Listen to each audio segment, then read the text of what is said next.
Come l'augello, intralamate fronde, posato al nido dei suoi dolci nati, la notte che le cose ci nasconde, che per vederli aspetti disiati e per trovarlo cibo onde li pasca, in che gravi labor li sono aggrati, previene il tempo in sua aperta frasca, e con ardente affetto il sole aspetta, fiso guardando pur che l'alba nasca. As does the bird among beloved branches, when through the night that hides things from us, she has rested near the nest of her sweet fledglings, and on an open branch anticipates the time when she can see their longed-for faces and find the food with which to feed them, cord that pleases her, however hard her labors, as she awaits the sun with warm affection, steadfastly watching for the dawn to break. The tender image of the mother bird longing for the new day that opens the 23rd Canto of Paradiso intends to describe the mood of Beatrice craving for the Christ who is about to appear in the sky in which the pilgrim and his guide have entered. Nevertheless, that bird might even depict Dante himself and his mysterious journey in which human desire and divine gifts, human frailties and divine fulfillment are so deeply intertwined. Dante is really the bird that anticipates the time, steadfastly watching for the dawn to break, because he is firmly sure of sun's arrival, though it continues to perceive and suffer its lack.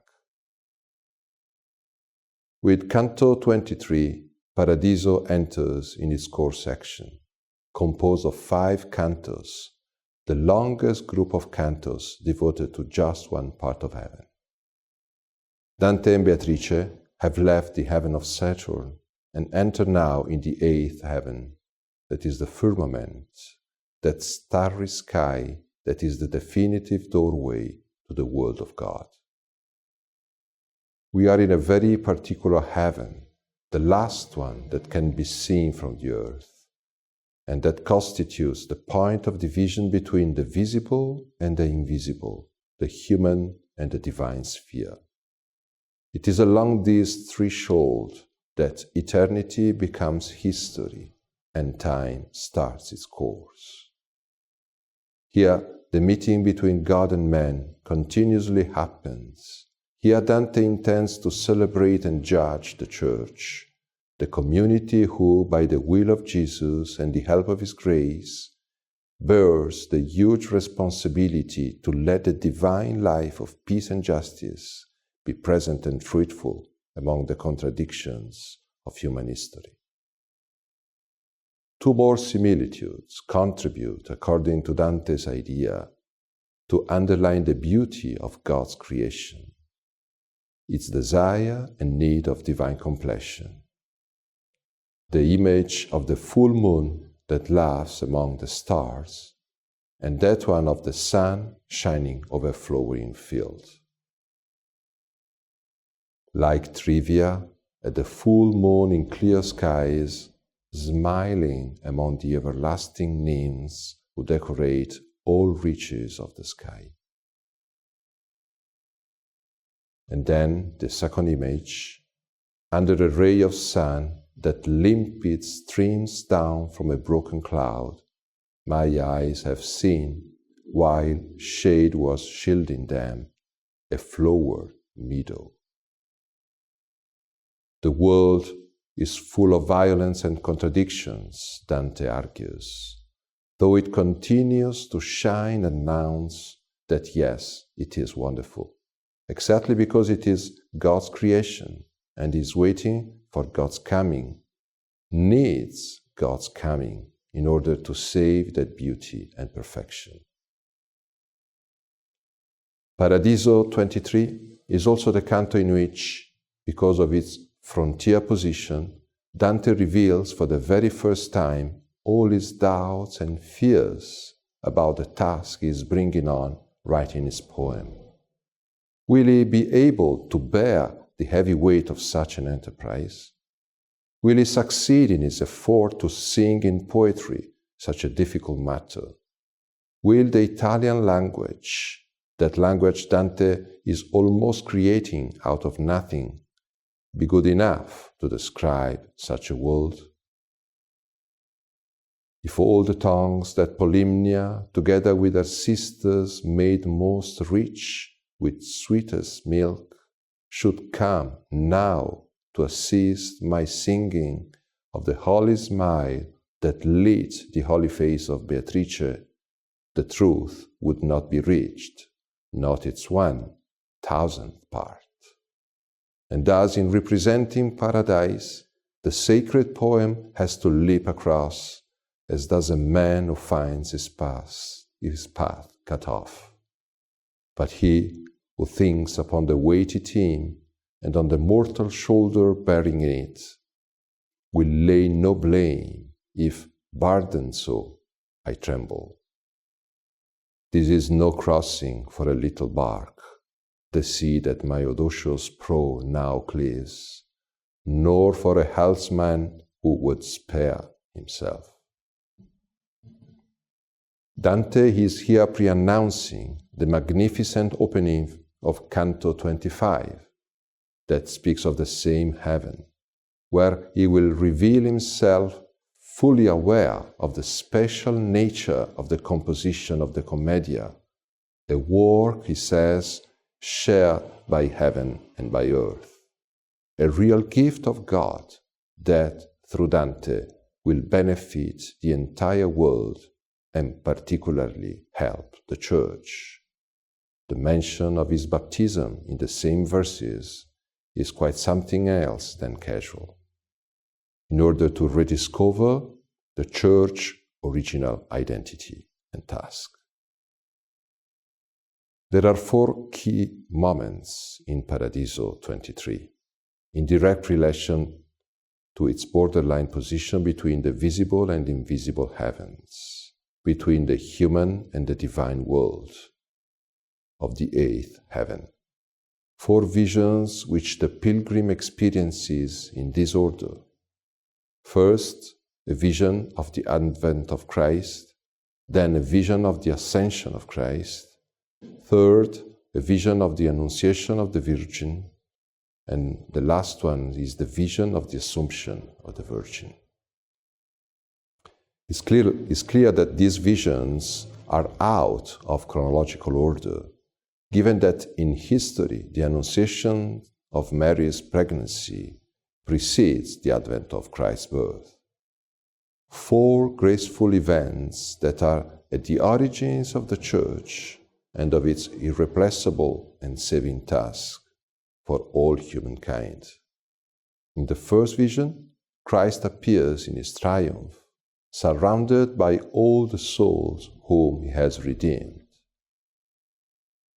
And Beatrice said, "There you see the troops of the triumphant Christ, and all the fruits ingathered from the turning of these fears." The pilgrim sees a sun that lights 1,000 lamps, and within that living light he sees its glowing substance so bright that his gaze cannot sustain it. I saw a sun above 1,000 lamps. It kindled all of them as does our sun kindle the sights above us here on earth. And through its living light, the glowing substance appeared to me with such intensity, my vision lacked the power to sustain it. Once again, Dante declares his impotence in facing the power of the vision, and immediately seems to look for the help of Beatrice in the process of his poem's composition itself. The description suddenly stops, and an exclamation follows that could appear totally out of context.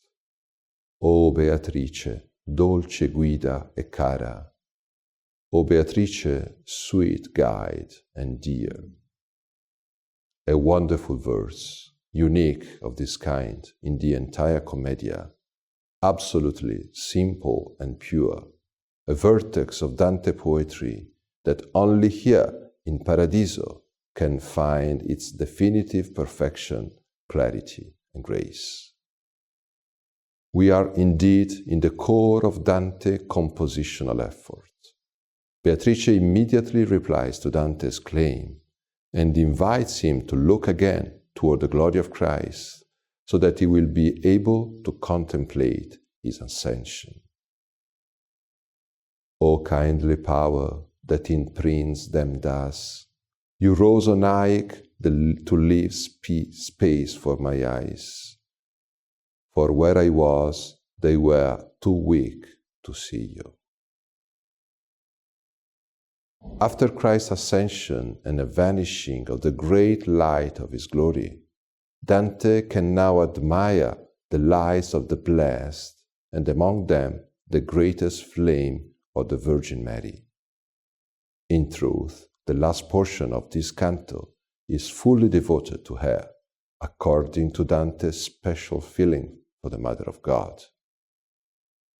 The name of that fay flower which I always invoke, at morning and at evening, drew my mind completely to the greatest flame. Christ is the light of the Church, but the Virgin Mary is our help and solace on earth. To her protection, our human destinies are totally entrusted. In particular, Dante contemplates the beloved Mother in the crucial event of her life, the moment in which the Archangel Gabriel heralds her, the young girl of Nazareth, that she will be the mother of Jesus. Once again, it is impossible for Dante to describe the beauty and perfection of the melody that accompanies the dance and words of the Archangel, but he is nevertheless able to report the words of the Archangel, who declares his intentions to accompany the Virgin Mary in her assumption to the supreme sphere where her Son awaits for his mother. I am angelic love, who feel around that high gladness inspired by the womb that was the dwelling place of our desire. So shall I circle, Lady of Heaven, until you, following your Son, have made that sphere supreme, still more divine by entering it. The description of the blessed who stretch out toward the Virgin Mary as children out of their mothers during her Assumption brings us back to the maternal image of the mother bird caring for her little ones, in a sort of frame that encircles the whole canto. And like an infant who, when it has taken its milk, extends its arms out to its mother, its feeling kindling into outward flame, each of those blessed splendors stretched its peak upward, so that the deep affection each possessed for Mary was made plain to me. Mary having left the eighth heaven, the blessed start singing the antiphon Regina Coeli, the Marian song that perfectly fits in Paradiso, while Salve Regina is perfectly suitable in Purgatorio. Regina Coeli, the Queen of Heaven, is a song that announces Jesus' resurrection and can perfectly introduce the last image of the canto, that one of St. Peter's triumph inside the church.